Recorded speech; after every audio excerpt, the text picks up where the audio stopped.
Next, it was Brisbane's turn. 37 years since homes vanished underwater, the unthinkable was about to happen again.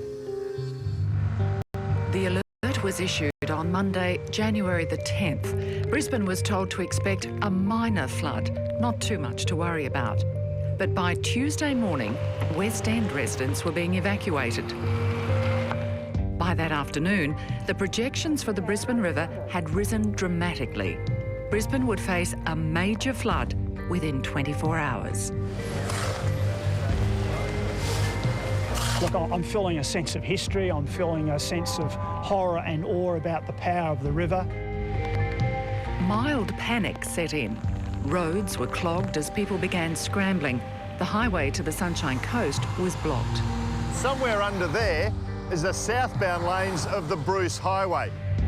At Albion, council officers alerted business owners. 300,000 sandbags were distributed. In Newmarket, sandbags were hurled into the back of a BMW. A run on tinned food and long-life milk hit supermarkets. The CityCat fleet was mustered and ordered out of the river. Throughout Tuesday night, those who understood the warnings mobilised.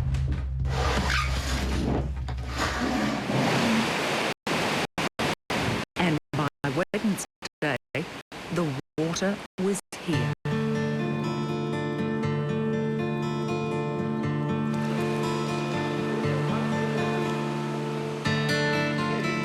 The RSPCA headquarters at Fairfield was no ark. Staff had to find foster carers for 400 animals. Fairfield and Yeronga were surrounded by water. Across the city, many people had left it too late to save property.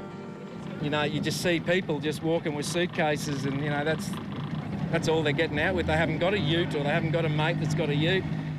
Along riverside suburbs, a last-minute scramble was underway. Oh, they just don't want to leave. Yeah, they're up to their waist in water in the house and trying to get stuff out. Thousands of cars, which could have been easily moved, were claimed by the river. At Indooroopilly, there was fire on the water as a reception centre caught alight. On Wednesday afternoon, as the Brisbane River hit its first peak with high tide, people were still grabbing what they could. For a generation of southeast Queenslanders who'd grown up during a relatively calm weather cycle, this was new territory. I've never been in a flood, but we're all quite positive. We're all helping each other. It's great. The Ekka became a makeshift home for evacuees. Brisbane residents were urged to draw strength from their country cousins after watching them endure the flood for weeks.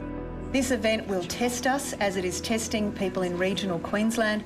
They have prevailed and the people here in the southeast will equally prevail. The river looked more ominous by the hour. Swift water rescue crews searched for those who'd left it too late. One man waited with his furniture on the roof. At Rocklea, workers tried to rescue business equipment. Right along the Brisbane Corso, houses were going under. 500 properties at Toowong were flooded.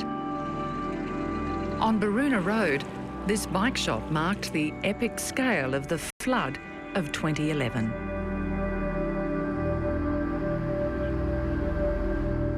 In Rosalie, shops were deep under.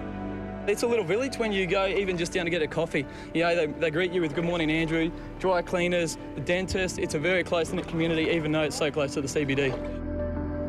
Nearby Milton State School was inundated. A school holiday lesson for Brisbane no one could have imagined. Never seen this amount of water anywhere, so it's pretty scary, really. Suddenly, Queensland had a new symbol, not the 4X brewery, but water in the suburbs. It's the power of nature. Yeah. Nature defining where we live. You know, it is a scary thing. In Milton, Auchenflower and Paddington, a similar story. My daughter wants to know why the clouds are so angry. They're wondering why this happens, why some people get affected. You know, they saw some families where their mummies and daddies didn't make it home last night.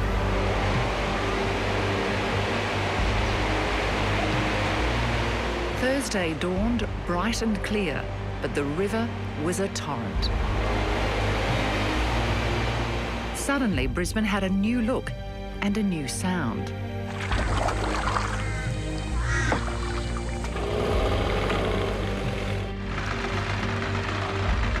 Across the city, people were venturing out by boat to see their homes, what was left to see. This was the scene in Chelmer. It's life, you know. The forces of nature, get on with it. And, you know, I just see people rise to the top over the next few days when we've got to get back in there and clean up. Gold Coast lifesavers were patrolling Oxley. In Fig Tree Pocket, resistance was futile. And we were going to sandbag. It's unbelievable. You just want to wake up the next morning and it's all a dream. And this was the view from above. The extent of the flooding could only be grasped from the air. Centenary suburbs, including Jindalee and Westlake, were also gone. So too neighbouring Cinnamon Park.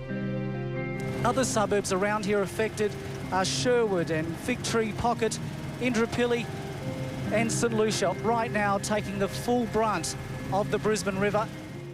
Kenmore, another area drowned, and Brookfield. In the east, New Farm and Norman Park were hit.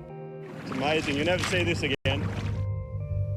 To the south and everywhere along Oxley Creek was brown. Rocklea was Brisbane's inland sea.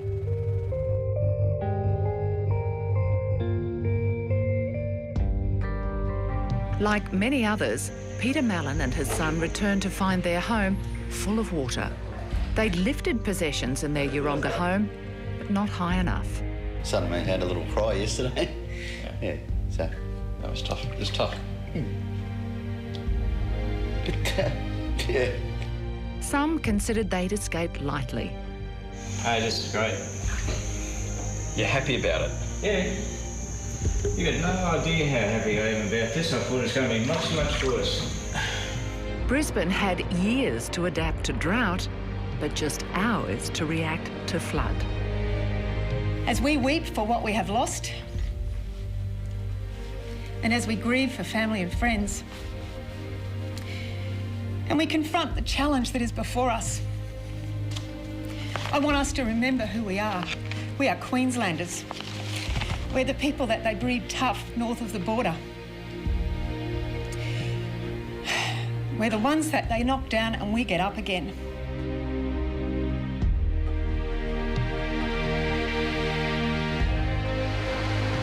The water finally peaked in Brisbane in the early hours of Thursday, January 13.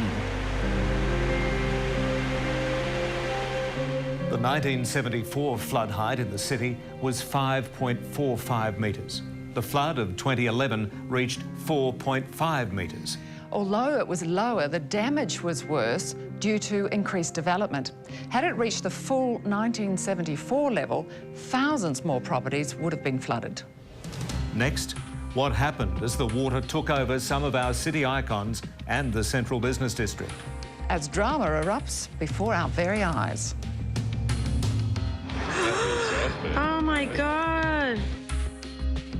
The 2011 Queensland floods have caused enormous devastation for people in their homes, businesses and community groups. I want to thank everybody who's worked so hard to fix the place up and clean up the mess.